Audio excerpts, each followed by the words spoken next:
Bueno, uno de los mayores traumas sociales, laborales y clínicos de la ciudad de Cartagena lo constituyó el cierre del Hospital Universitario de Cartagena en el año 2003. Hafiz Alvis, quien trabajó hasta último momento en esa institución. ¿Qué día exactamente ocurrió y cómo vivieron los trabajadores y los pacientes este hecho? Bueno, el día que cerraron el hospital universitario, recuerdo que llegué a las 6:30 de la mañana del 24 de julio del 2003. Y qué sorpresa que nos encontramos fue con una tanqueta metida en el hospital y rodeado todo el hospital militarizado. Esa fue la gran sorpresa, que aún no me puedo recuperar de ese trauma, más nunca me han dado ganas de llegar a solicitar ni siquiera un trabajo a una clínica u hospital. ¿Qué razones le dieron para el cierre del hospital y de qué manera lo hicieron? Bueno, las razones que dieron fue, pues, el sistema político, no sé, acabó con todo lo que teníamos, sinceramente, porque en esa época ya empezaban a formar y que unas cooperativas para coger los empleados, votarlos y coger cooperativas para pagarle menos al trabajador. Entonces eso fue una cosa que también llegó ya a su final. Fueron despidiendo el personal. Antes de que el hospital lo cerraran, ya habían despedido gran cantidad de su personal de planta que tenía el hospital. ¿Cuántas personas quedaron cesantes? Más o menos. Más o menos como unas 300 trabajadores de planta. ¿Cuándo empezó, en qué tiempo, la destorcida del hospital? O sea, ¿cuándo empezó la llegada a ese punto crítico e irreversible? No, eso ya venía desde hace rato con su problema. Más o menos como desde el año 95 empezó a fallar el hospital. ¿Qué decían las administraciones de esta situación, del agravamiento de la crisis? Pues siempre como yo te tiro las cajas y tú me tiras los cajones. Nunca se sabe qué en realidad era lo que ocasionaba, pero nosotros sí sabemos que era la parte política que lo tenía agravado cada día más el hospital. ¿Cuántos meses tenían de atraso en los salarios cuando lo liquidaron? No, cuando a nosotros, a los trabajadores, nos colocaron los 3 en 1. Porque desde el año, ¿qué le digo? Desde el año 95 empezaron a fallar en los sueldos y cuando nos debían 3 meses de sueldo, nos cancelaban 1. Y cuando venía la época de la política, que había un cambio político, entonces el político que entraba, en el año que entraba, decía que ya eso a él no le interesaba. O sea, lo que no pagó el otro, ya él no lo iba a pagar. Él iba a pagar era a partir de donde él se posesionó. Y eso fue otra cosa que también los empleados por eso nos debían meses atrasados de otros años. Por ejemplo, del 98 nos podían deber 3, 4 meses. Y entonces viene y cogió otro en el 99. Entonces en el 99 cancelan de los 12 meses. Cancelan 6 meses y nos quedan debiendo 6 meses. Y esos 6 meses para el otro que cogía también eran la misma secuencia ya. ¿Cómo se atendía con la crisis a los pacientes? ¿Cuándo empezó el paseo de la muerte? No, el paseo de la muerte empieza precisamente desde que inicia esta problemática con los trabajadores. Entonces, claro, ya no había personal suficiente para atender la cantidad de pacientes que llegaban ahí al hospital. ¿Cómo se desenvolvía la urgencia? Por ejemplo, un fin de semana violento que es la constante de la ciudad. ¿Cómo se evacuaba estas situaciones?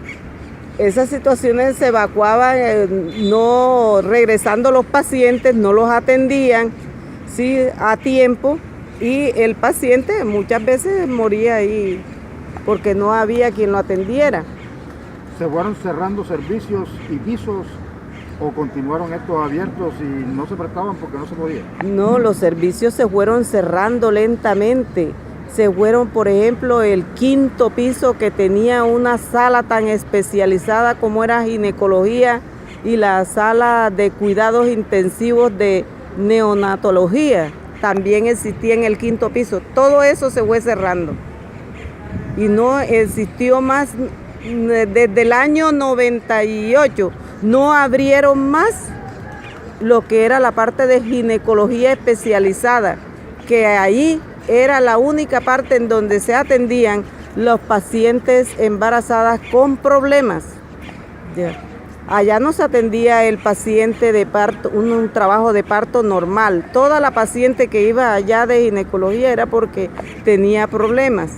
Y eso ocasionó que la sala de neonato también se tuvo que cerrar, porque ya no había para sostener la unidad de cuidados intensivos de neonatos. Los tratamientos de alta complejidad, ¿cómo fue el desenvolvimiento de su atención y de qué manera pues se acabó con ellos?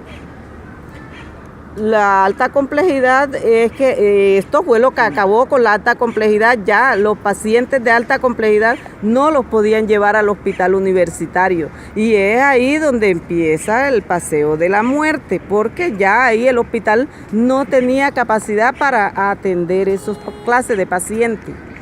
¿Qué vino después del cierre para la gente y para los trabajadores?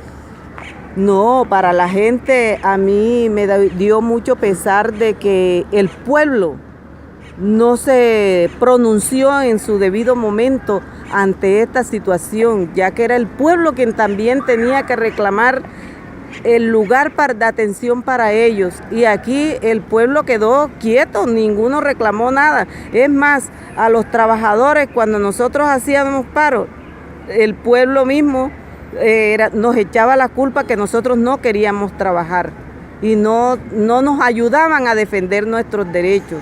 Entonces eso, el trauma ese que nosotros recibimos también por parte de nuestra propia comunidad, que no nos apoyó. Bueno, estamos prácticamente en una situación del perro tratando de morderse la cola. Cerraron el hospital, crearon otro. Hoy está sin trabajadores, en una situación económica peor. ¿Qué cree usted que pasa con el sistema, con la salud, con el principal hospital de la ciudad?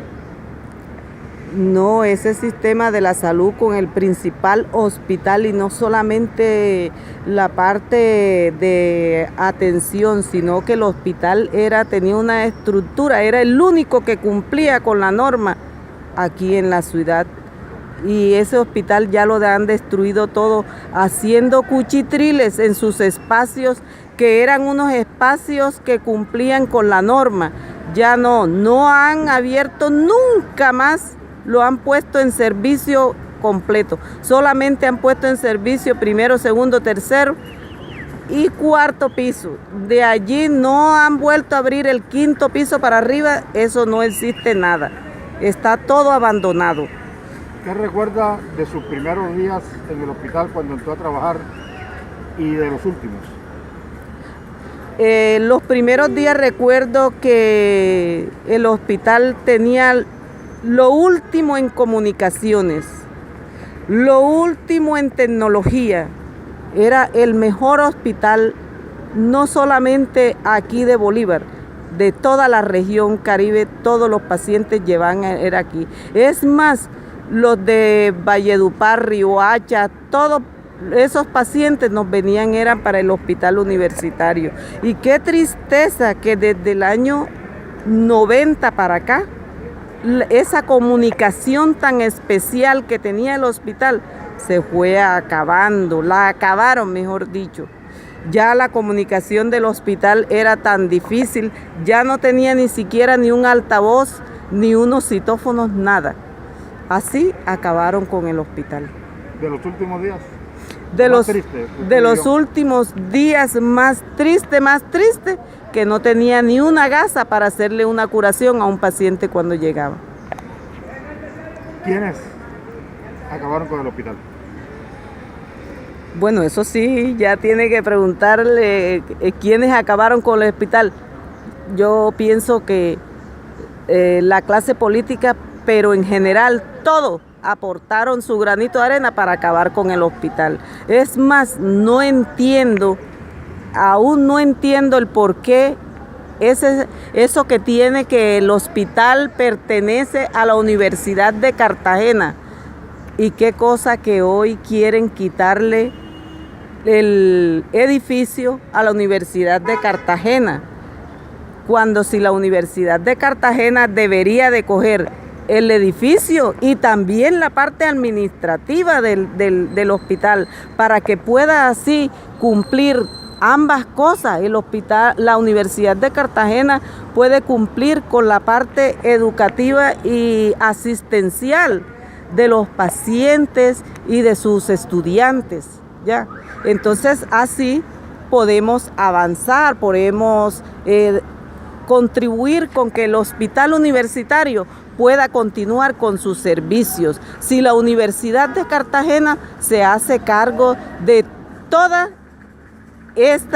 todo el hospital y sus sistemas de funcionamiento. ¿Algo más que decir? Bueno, eso es todo. Me interesaría que ante todo el hospital universitario de verdad se hiciera cargo la Universidad de Cartagena de todo, para la asistencia y para la parte administrativa.